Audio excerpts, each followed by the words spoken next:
Call this meeting, West Burlington City Council to order. Roll call, please. Christie. Here. Crowner. Here.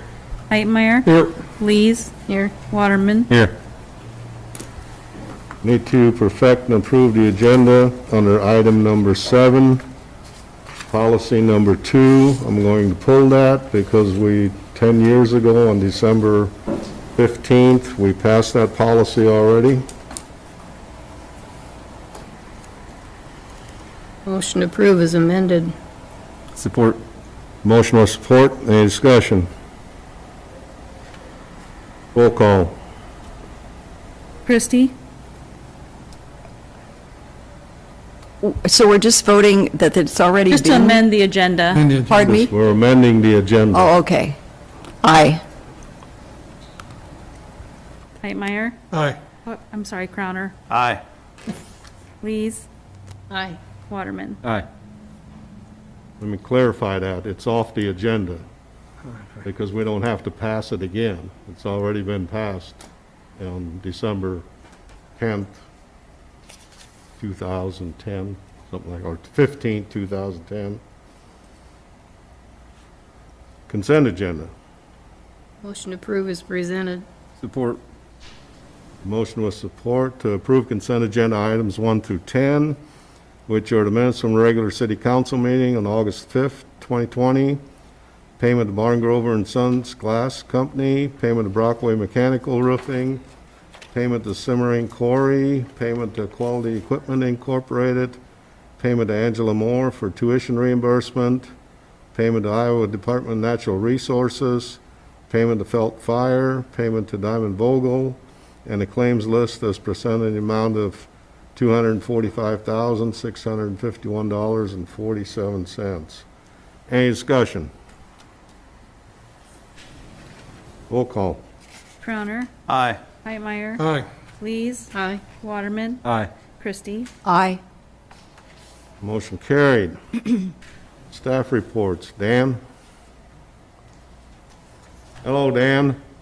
I was getting my mic going. I was pushing a couple of buttons there. I just have one thing. We some of the staff watched the webinar today about applying for reimbursement for some of our COVID-related expenses. Looks like we might have about $5,000 worth to apply for if we get stuff put together. So we'll be working on that. That's all I have. Anybody have anything for Dan? Mike? Come up here because we can hardly ever hear you. You're going to hear me tonight. Talk loud. Start with, I just want to get back to you on some things from the last meeting. I was questioned on the Houston project. I got a call at 4:30 this afternoon that they're planning on starting the week of Labor Day after the holiday. They'll be starting that week sometime.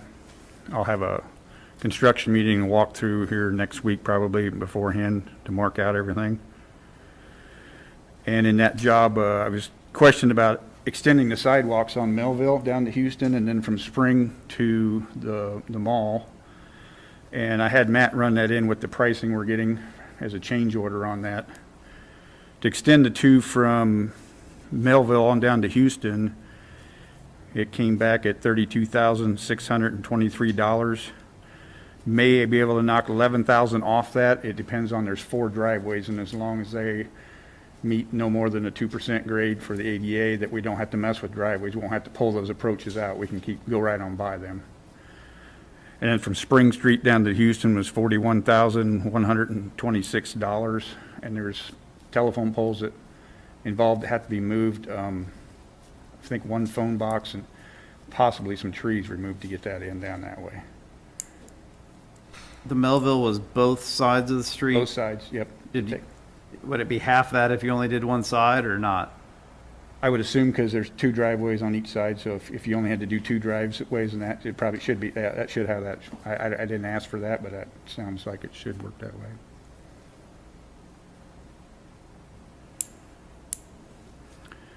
The other thing was on the jetting the sewers.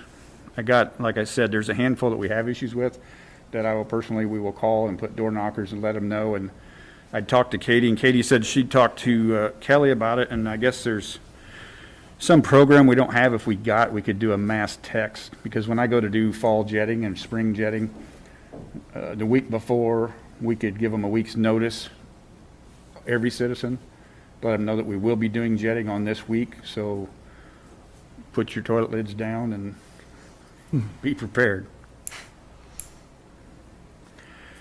Some complaints about the traffic lights on Gear at Target and the mall. They seem to switch to the mall and Target when there's nobody there and you get stopped on Gear Avenue. Part of the controllers burned out today, they found out. The traffic control people will be down not next week, but the week after with the equipment, and they'll have to reset it and reprogram everything and try and get that to where it's not. Right now, it's just on a time. When there's a default in and something happens, they go to a time thing. So that's why it's so long on Gear. Then it switches so long the other way. It's the same thing going on down at the college, because when the college put their drive in before my time, they didn't want to pay for pods, and the loops were tore out when they put the driveway in. So that intersection is a timed intersection. There's nothing I can do unless we put pods in the college entrance. It's still going to switch to the freeway or the college, even if nobody's there for the Gear traffic will have to stop.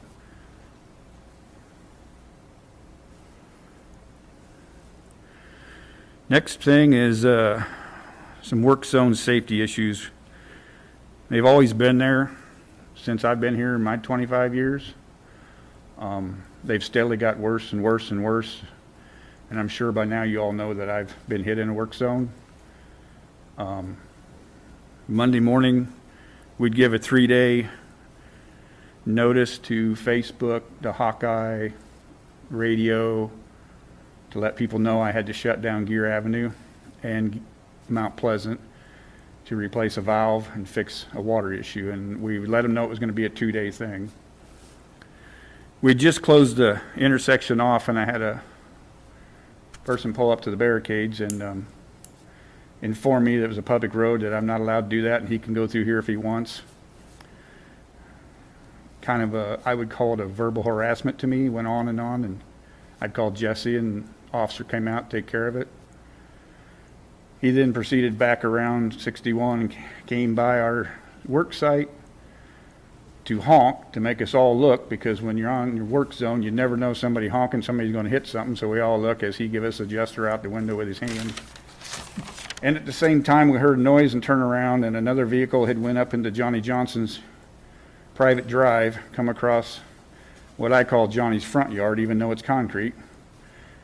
Came into our work zone over Johnny's curb, went back out over another curb along the chain link fence and a pole to get past the barricades to head north on Gear.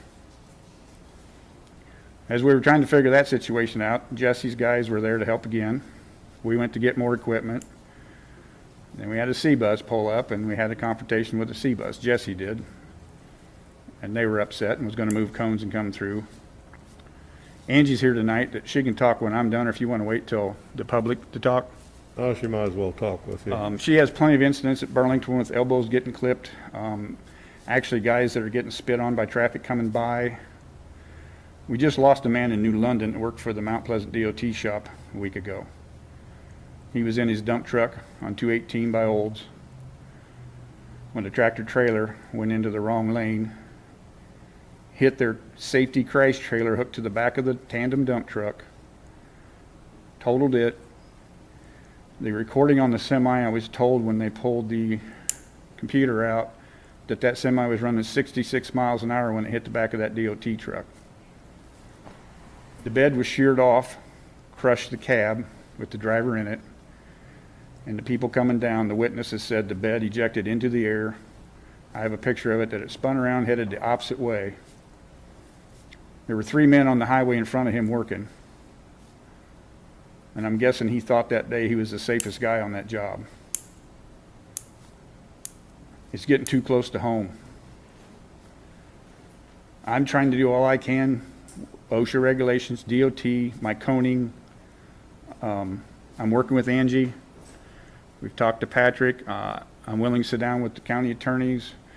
If we got to change some city codes or enforcements or penalties, my honest opinion for my employees' safety and mine, because while I'm on the clock here, I really don't want to have to bury one of my employees. Or I don't want to watch one of them live in a wheelchair the rest of their life. So I'm just asking for you guys just to help out however you can with this situation. Whatever codes or regulations or fines or what we can do, I feel the public needs to realize that it needs to hurt. We need to make people aware of what's going on in work zones.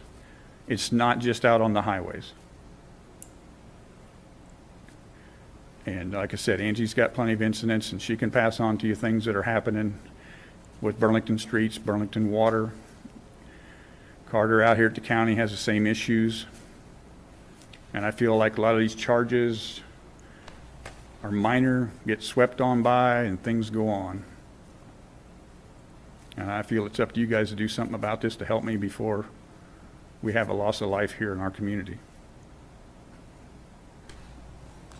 That's all I got. Angie can add to that. Anybody have anything for Mike? Were any tickets issued? Jess, did you issue any tickets? Yeah, and by the way, it doesn't matter what time of day, night, any incident, since I've been here, our West Burlington Police Department, whether it was Jesse, Frank, anybody, when we call, they're there immediately. But you also have to understand, they can't leave the one officer they got sitting in every work zone I got because they have other calls to answer and things to do. So the other thing I forgot, they're going to be trading a car, and I'm asking to not sell the old Crown Vic and get your $2,500. I'm asking if I can have that with the video camera and start setting that up at each work zone when it's set up, so that any he said, she said, I have a video of that person coming into my work zone when something does happen. And I'm surprised with the C-Bus. I mean, Not as surprised as Jesse was. did we track that person down and report him? Well, I'm all for keeping the car and using it like you said. I'm willing to do anything we can do to help you. Unfortunately, it's just another step, and another employee's got to move the car from one side to another, and everything just keeps slowing progress down. But we got to do what we got to do to protect ourselves. Mike, have you looked at codes? Are there things that you brought as recommendations, or, I mean, we can talk about that going forward. No, but- I'm working that with Angie and codes, and it seems like some of the stuff that the state laws out on, like Interstate 80, don't apply when you get into us. Phil Carter out there, or Brian Carter out there said that same thing, that out in the county, he doesn't have near the problems as when you're working on a county road close to the town. Pat can address that a little bit, Andy. Okay. You want to make a few comments? I can. I have not had a chance to examine the state law, but I think that's correct, that the state law, we would not be able to just simply apply the DOT or highway laws to our city streets.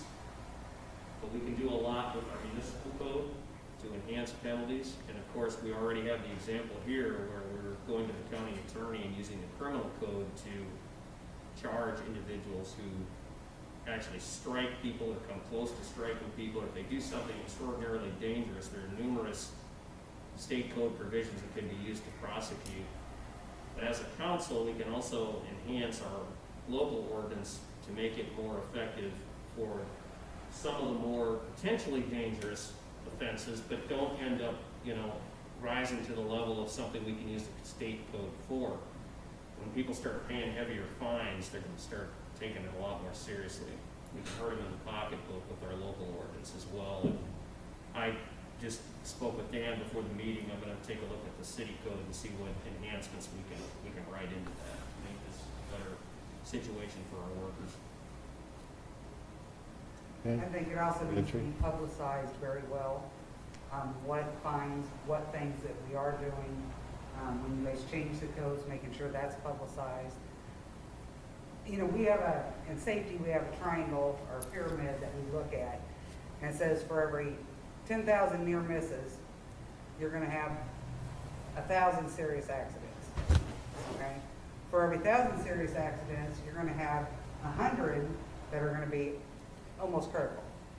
For every 100, you're going up to 10 that is gonna be hospitalization. And for every 10, you're gonna have one that's a death, okay? We're having enough near misses, and it's getting to where, you know, this has all happened in a month.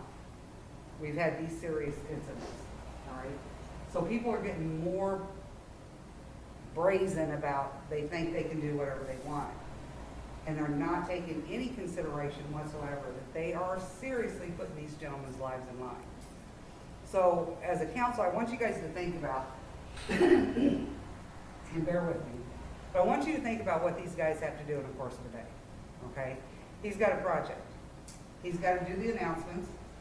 He's got to make sure it's publicized in the paper and radio. They have to do a walkthrough. They have to make their plans. They have to go set up the site, so they've got to make sure that they're following all OSHA, all DOT regulations. They have to set up their cones, they have to set up their barrels, they have to set up their signage, they have to worry about the trucks, they have to make sure the lights are right. Then they have to worry about the project itself. What equipment are they going to use? How are they going to use that equipment? What are they going to run into? Electrical, water, you know, fiber optics. What are their challenges of doing that? Okay? Are they going to have to trench? Are they going to have to shore? Are they following the regulations on that? What personal protective equipment does his guys have to be dealing with and making sure they've got? Okay? Then they've got to watch each other. They've got to watch the moving equipment. They've got to watch each other. They've got to worry about drivers that drive by too fast and just your regular issue drivers. Now take all these things and all these things running through their mind while they're trying to do one project and then put an idiot involved in it. Okay? It just takes that one person to kill somebody. And as much as they try to protect themselves and as much as Mike works, and he really does, he does a great job, guys. As hard as he works to make sure his employees are safe out there, okay? It takes focus leaving for 1 second for us to lose someone. And they can't be watching everyone all the time. So for someone to jump a curb, go through someone's private property, drive right down the middle of a work zone, jump another curb, drive through somebody's private property, just to go around because they're late or they're having a bad day, okay? There is nothing more disgusting for me because I've seen the pictures, I've seen the videos of what happens in these situations. So is all I'm asking is please support him. Patrick has some great ideas. We talked quite a while before we started today. He's going to bring some proposals and some information to you guys. Please support them on this, so we know that we're protecting them everywhere we can when we're out there. Like I say, my almost 25 years here, it's been going on since I started here in 96, I think it was, but there was not near the cars, not at all. And now you got 10 times the vehicles on the road, and everyone's looking at their cell phone doing something else. I mean, people just are not paying attention. And like Angie explained, we have so much to pay attention to now with utilities and digging and what we're doing and moving our equipment and having our heads on a swivel. And that's what I did after Monday and that happened. I pulled them all off to the side again to the truck and explained to them, you have to protect each other, especially the two new guys that haven't been on the road that much. While somebody's looking in, the other two are running the jet truck in the hole, the guy's in the backhoe, the other guy's standing here. I want your head watching Mount Pleasant. You watch North Gear. You have to notify us, allow us, if someone else like that is showing up to come in our work zone, to stop one of us from getting hurt. It's just another distraction trying to do our job. And it's got down, like I said, we got to do half-hour pre-checks. No, that's what happened up at the DOT. There was no pre-check the driver didn't do on his truck, and that's the first thing OSHA asked for when they walked into that crash zone. And they didn't have a pre-check, so I can't say it's going to happen, but I'm guessing the DOT will get a OSHA fine for not having that filled out. 3 quick things. Anything we should be looking at besides the videoing and the passing of ordinances with higher fines? That's all I'm asking. I feel personally, in my opinion, is that if these state laws have never been protecting us all these years I've been out there doing that, now's the time, and not to drag our feet. We need to make penalties, like she said, or Patrick said, that it's going to hurt pocketbooks, and get it publicized. And maybe we can get our community to stop and think before someone gets hurt. And second, would you at least have a conversation with Brad about if we need the vehicle to do the videoing, or if we can find an easier solution than that? Yes. Okay. The point with that is, 10 times out of 10, when I call an officer and there's a squad car sitting there, you would not believe how slow the traffic goes by and how Okay. intense it is. So it's also a But in the same deterrent. point that I asked that we talk to Patrick or attorneys or whoever, I'm not sure that, I don't want to fine for moving a police car around with its lights on, and I'm not an officer, and I don't want some lawyer to come back and say that because we're not doing something right. I mean, we need to find out if Yeah. us as city people can still use that car for cameraing and have the lights on to help with traffic control without having an officer have to sit at every time I got to do something. I got to Yeah, of shut course. down Broadway for a blow up. It's coming up. I'm getting locates and borrowing more signs because it's going to be one lane overnight and trying to do the signage over there. I got another one up on Broadway. I got several Main Street projects that I got to get into. And after Monday's project, Yeah. I honestly don't even want to go there. Yeah. Well, I think the videoing's a good idea. I wondered if we could do it without the car, just If there's expense some wise, way but that there's some portables, Andy, that when I suggested the car, that part of the benefit of that would be having what looks like a police car sitting there would Okay. help slow things down. That's where I was thinking, because Brad does have some mobile cameras that would work, but, and then this way, if they move, they can move with it. It's more portable, plus you got the added benefit. It looks like there's a cop there that will slow traffic down. Okay. I think that the added benefit is worth that, the little bit extra. or if we got to have a tripod with a camera, like when we're painting, you're on one quarter of the intersection. right. It's aimed down that line where we're in our barrels working 15 to 20 minutes. Then we hop to another side. We pick it up and move, or we move the car over. I don't want a car sitting back far enough to get the whole intersection because then the film ain't going to be enough to show what Right. happened. Yeah. And for the city's benefit, it's not he said, she said. Yeah. If you can take that video to a judge, Okay. Well, have that conversation and see if you think the car is the best use and the legal side of still having a police car painted. And then my third thing was just real quick for Jesse. Do you agree we need to enact other ordinances, or do you feel the things we need are already on the books and we just need to enforce them? That's something that I and Patrick will have to sit down and double check all of our ordinances and see how they will mesh up with working in a zone. And see if we have the right ones or if we have to come up with something else. All right. Well, I'm in favor of everything you're talking about. Just bring us some proposals. all right, thank you very much. I think we're all ready to protect our guys. Absolutely. All righty. Jesse, you got anything? One thing. Tomorrow, we're going to do the GTSB saturation patrol with Des Moines County, Burlington, Iowa State Patrol, Highway 61, Highway 34 corridors through town. It's going to start at 5:30 and it'll last approximately 4 hours. That's where we go out and do heavy presence, speeding, looking for OWIs, distracted driving, all that, so.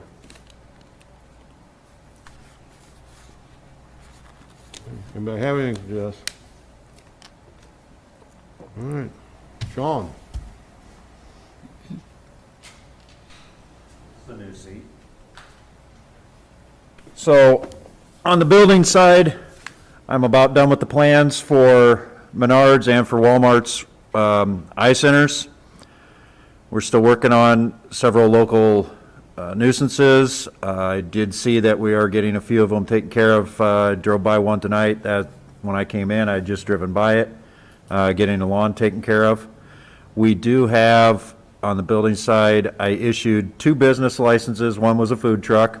I have one that came in, and I'm not a fan of when they send the check in with it because it appears to be a home business, a home-based business.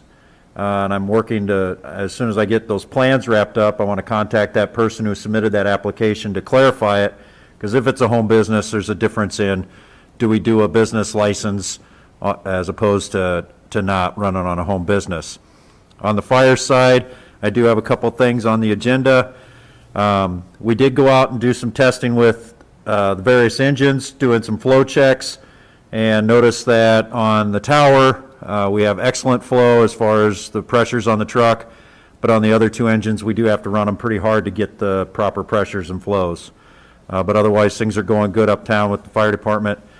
We should be seeing, the Connex containers were delivered for the training site. Concrete was poured, and I've been working with West Liberty Foods and with Goodwin Home Moving to get that trailer moved down here from Mount Pleasant. And then beyond that, when I was a police officer, I was struck 5 times. Once by a car, once by an inattentive driver, and the balance was by drunk drivers. I had a fellow officer get struck from behind. It broke his neck, broke his leg, and a couple ribs. He recovered. I obviously recovered, but I do to this day still have a disability on my left shoulder, just a small one, from when I got struck by a drunk driver. So I can't support Mike's position enough in getting some safety out there for those guys. I knew the guy in New London. There was a fire department last week that had all 3 of their fire trucks taken out by a semi driver. So, I mean, I know you guys are going to do the right thing. It's weighing heavily on your minds, and I just stand fully behind you in the decision that you'll make on that. So, if you got anything for me? You have anything? Nope. Thanks. Kelly, you got anything? Not tonight. Leslie? End of the fiscal year, there's always stuff going on. Auditors were here last week, and we submitted paperwork for the workers' comp payroll audit. We're working on the street finance report, and you'll see that in a couple weeks on the agenda. So that's kind of what we're doing right now. Okay. Any questions? Kathy, you got anything going on? Oh, yeah, on our trees project that we're working on, we had the West Burlington Cub Scouts signed up, and now we have Girl Scouts as well. So it's, we're still working on this. Also, I just want to remind everyone once again that September 5th, we'll have a car show at the parking lot at the mall, the south parking lot. And that's it. Okay. Andy?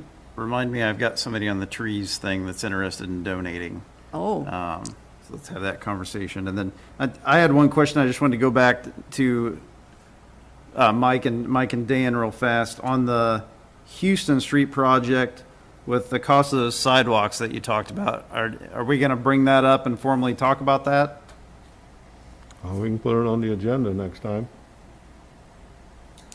Typically, we'll bring it up as we'll have the engineer prepare a change order, and then you guys will vote on whether you're gonna accept that change order or not. We'll try to have him get that ready for the next meeting, so you can run that through and decide what you wanna do with that.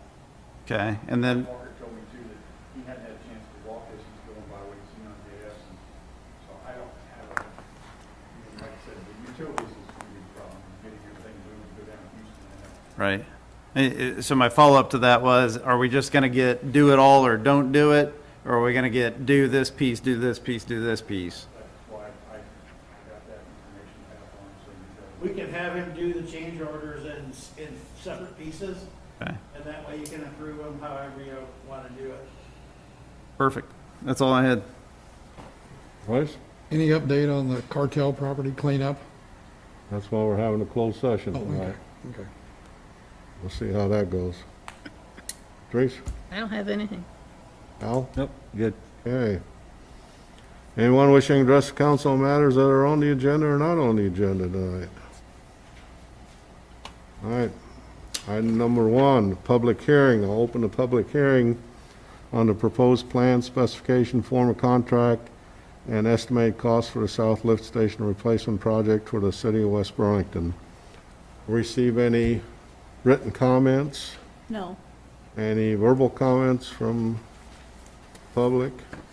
No, I will mention, Ben, I was gonna let- we had bumped back the bids due date by 2 weeks after the big storm in Cedar Rapids. People that were trying to bid on the project, I don't know if, Ben, you want to explain why we, Yeah, but I think that might, we originally were gonna bid the project last Thursday, and then Monday, the derecho storm came through.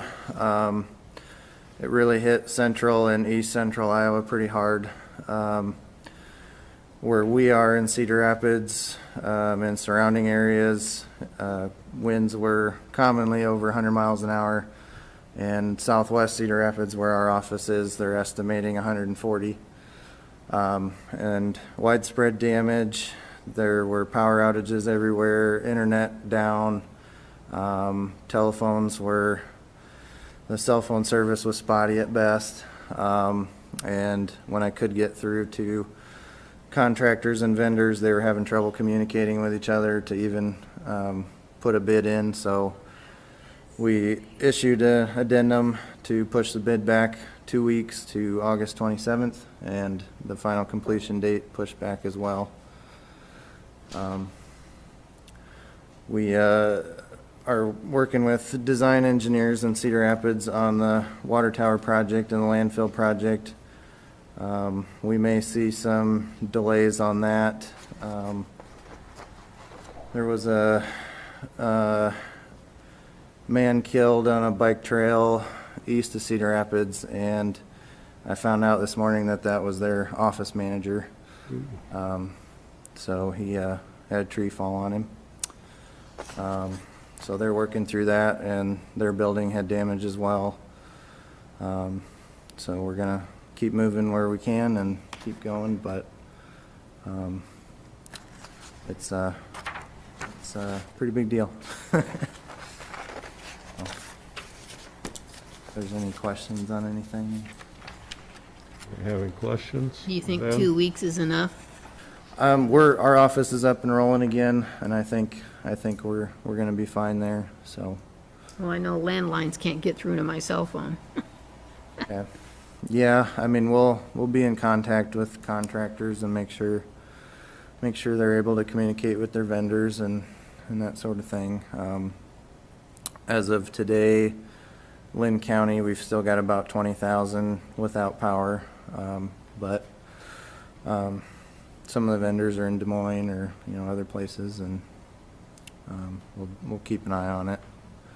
2 weeks seemed like a plenty of time at the time.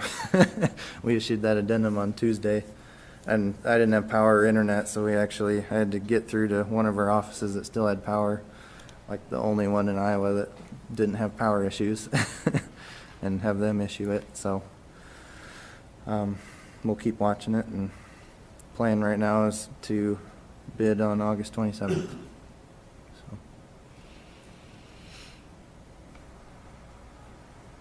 Okay. Any other comments on the public hearing? We'll close the public hearing. New business, item number 1 is to consider a resolution approving the plan specifications, form a contract, and estimated cost of construction for the South Lift Station replacement project. And the engineer's estimate for that is $898,000. Should have mentioned that in the public hearing, but I'll mention it now. Motion approved. Support. Motion with support. Any discussion? Roll call. Hightmeyer. Aye. Lees. Aye. Waterman. Aye. Christie. Aye. Crowner. Aye. Motion carried. Item number 2 is consider payment to Snyder and Associates for engineering services related to the following projects: the Gear Avenue Trail Project in the amount of $5,445.03, and the Lewis Park sponsored project in the amount of $6,250. Motion to approve. Support. The motion with support. Any discussion? Roll call. Lees. Aye. Waterman. Aye. Christie. Aye. Crowner. Aye. Hightmeyer. Aye. Motion carried. Item number 3 is to consider authorizing repairs to Fire Department engine number 2. Estimated cost is between $5,000 and $6,000. Motion approved. Support. Motion with support. Is there any discussion? How old is that engine, Sean? 97. 97. And if we kind of go on track like we had talked at budgeting. If we order one next July, it still takes a year, so we'll have at least 2 more years for sure.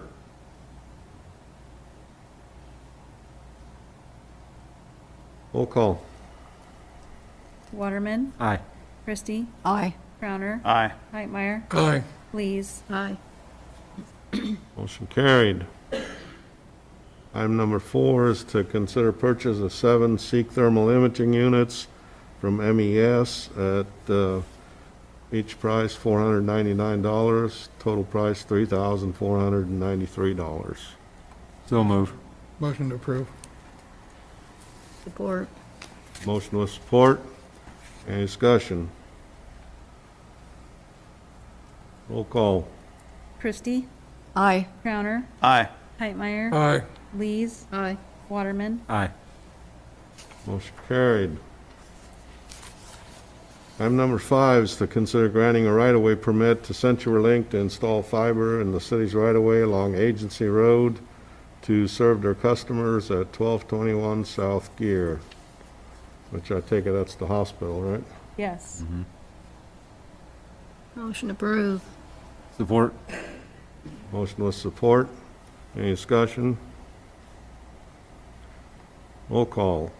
Crowner, Aye. Hightmeyer, Aye. Lees, Aye. Waterman, Aye. Christie, Aye. Motion carried. Item number 6 is consider entering into a sub-recipient agreement with Community Health Center for Southeast Iowa CHC SEIA. It's a CDBG award letter and a contract.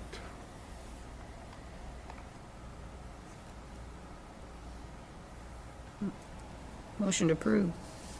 Support. Motion with support. Any discussion? Roll call. Hightmeyer, Aye. Lees, Aye. Waterman, Aye. Christie, Aye. Crowner. Aye. Motion carried. Item number 7 is consider adopting federal mandated policies related to community development block land that was awarded to the city on behalf of the community health centers of southeastern Iowa. And you've got policy number 1, policy number 3, policy number 4, policy number 5, and policy number 6, which policy 1 is the residential anti-displacement and relocation assistance plan. Policy 3 is equal opportunity policy. Policy 4 is affirmative fair housing policy. Policy 5 is code of conduct. And policy 6 is procurement policy. Motion approved. Support. Motion with support to approve. Any discussion? Yeah, if I can speak just a second. 3 quick points. Number 1, on the process. When we started this conversation, I wish that would have been brought to our attention at that time, that the city was going to have to pass these policies in order for the health center to receive that block grant money.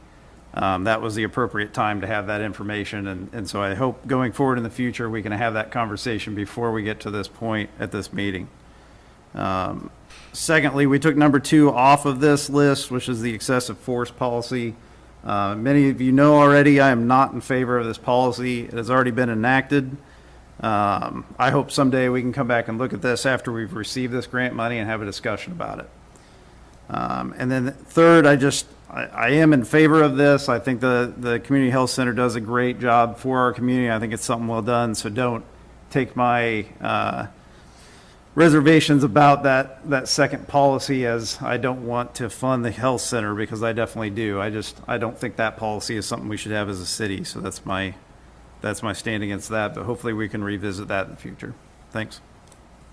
I'd also like to say that I think you all know that I also disagree with that policy, but I am in favor of of this grant for the community health center. Okay.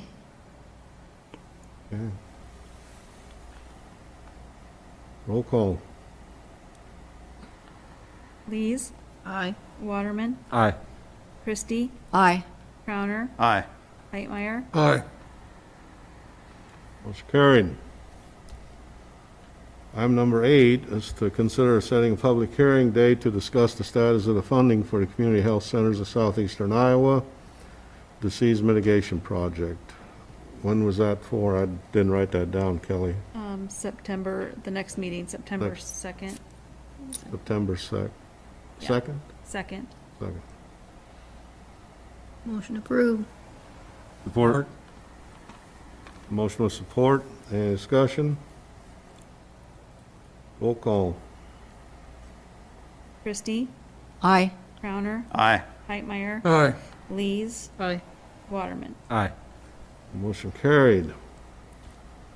Item number 9 is to consider adopting a policy for employee related to the COVID-19 pandemic.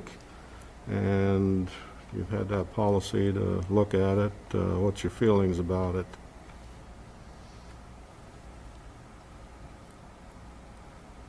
Well, Dan, didn't you say we've had several employees that have been either exposed or they've had family members exposed? Most of them are one step Contact. away from that, like somebody they know may have been exposed, so we're a couple of, we really only had one that was actually exposed and so far tested negative, but it's getting closer and closer to our employees, so we need to get something passed so everyone knows where we're at with this.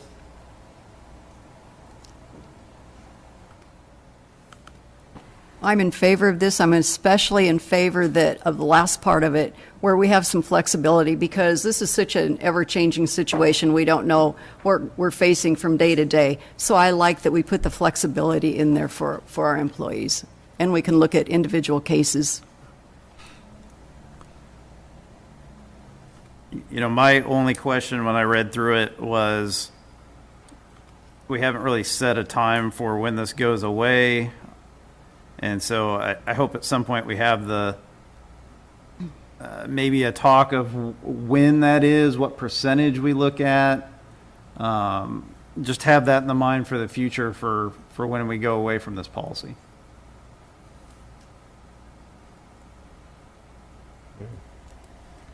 Somebody want to make a motion to adopt it? Make a motion we adopt as presented. Support. A motion with support. Any further discussion? Dan, when you said you wanted to include, like, including paid leave beyond the 80 hours, are you going again on the Families First Coronavirus Response Act, where they get 2/3 of their salary up to so many weeks? No, I'm suggesting they get full pay. That's only for That's if if- they're taking care of a family member, that you can pay them 2/3, and I don't think that's probably gonna be an issue. That's the minimum that they require. Well, then they have up to an additional 10 weeks of paid expanded family medical leave at 2/3 the employee's regular rate. Yeah, that's not FMLA. I just wonder if you're going to refer to this, if we're specific on what we're paying and not paying. My suggestion is if somebody's documented losing time because of COVID, my suggestion is that you pay them full pay and not charge their leave bank just like the first 2 weeks. But that's a policy that you guys have to approve and enact. That's just my opinion. So far, we're not there yet. If we get somebody in the 2 weeks and it looks like it's gonna go longer, we can bring it up as a case-by-case basis. I just wanted to put it out there so you know what I'm thinking about it.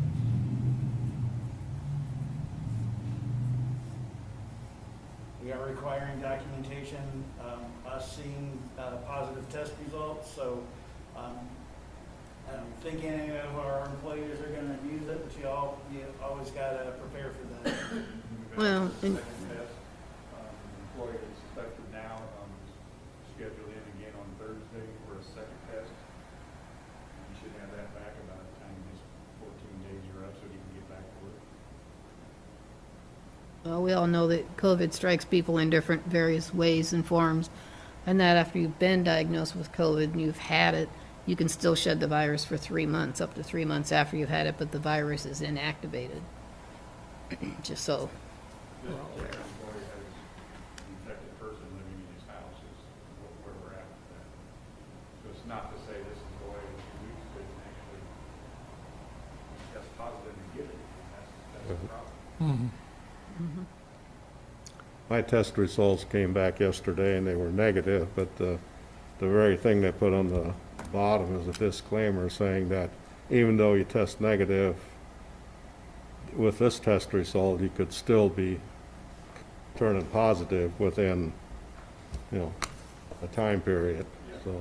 Within That's 2 what I'm weeks. saying. You've got somebody that's been out because they've been exposed to it, not saying they can't be exposed again in a week, and where are we at then? Is that major medical, or how we paying? I mean, that's why I think what Dan's added, that it just, we don't know where we're going with it, case by case, we don't know how it's going to affect us. The great thing is we're having this discussion with like 6 staff members here. Does this answer all your questions, or is this vague on how the city is treating COVID issues? Well, like I said, we can't have our people work from home for most people. Most of our people are out there in it, and that's why I think that that we'd ought to pay them and not charge their banks past the 2 weeks, but like I said, that's a council policy to set. Our employees have major sick leave, but if you use it, it takes a long time to build that back. So since we've got, especially police and fire people, although Sean's the only fire one on the payroll, but you have them out there, dealing with people every day. I think it's important for the employees to know that we got their back and we're going to pay them. I only have so many, that's why we were strict about getting the one out of there. Just comes through the shop and we're all, I have nobody to water testing and sewer, there's so much that has to be done. It's like, we can't do our job from home, so. And the employees I've talked to about it are happy to have something so they know what to expect.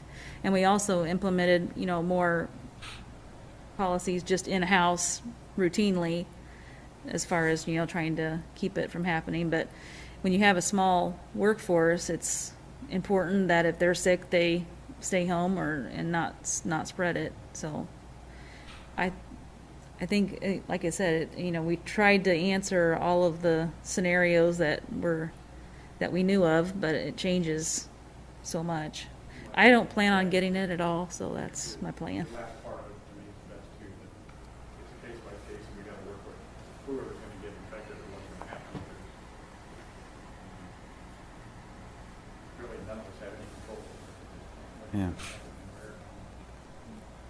So do you guys wear face shields or mask when you're in the hole? We only have one in the hole at a time under there, and the otherwise it's 6 foot apart. Nobody takes a break together. Try to separate everything I can and what they're doing out there. Sometimes it's, And other employees have been good about, like Dan said, there's people that have been like 2 clicks out from being right next to it, and they all have brought the information of who they were with and what was going on, keeping me updated if any chance of anybody else is. Believe me, there's nobody out there that wants to be off the same time. oh, I know. Okay, roll call.